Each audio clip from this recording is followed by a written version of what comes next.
SEC championship time. Three big questions here for Alabama going into the game. First off, Jase McClellan's status. I think this is being overplayed a little bit. I don't think it's that big a deal. Yeah, you like Roydell Williams. You like Jam Miller, maybe a little Justice Haynes, you know, in times you need it.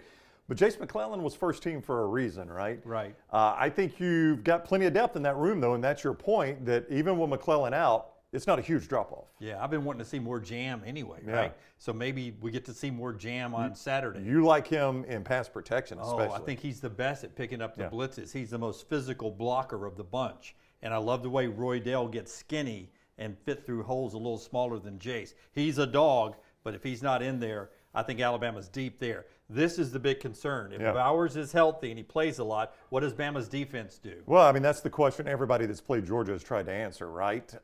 He runs like a receiver. He's built like a tight end. So it's going to take a safety that can cover like a corner, right? So I think you find the guy that it can best do that, whether it is Malachi Moore, whether it's Caleb Downs, any of those safeties, or if you've got a big physical corner, is the only way you can really play Bowers. Look, he's going to get his yards. Right. You're not going to completely shut him down.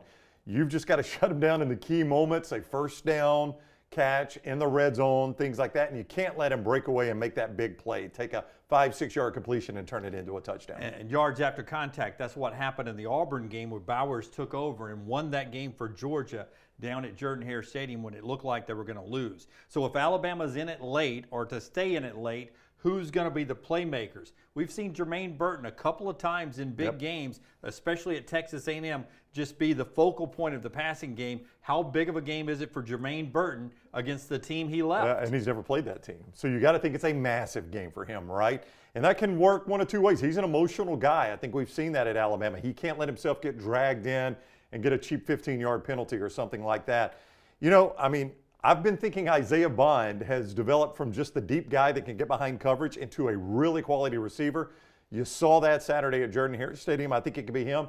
And Amari Niblack. Watch Niblack. And maybe it's not the Georgia tight end we're talking about, but the Alabama tight end we're talking about. Three big questions for the Tide going into the SEC championship game.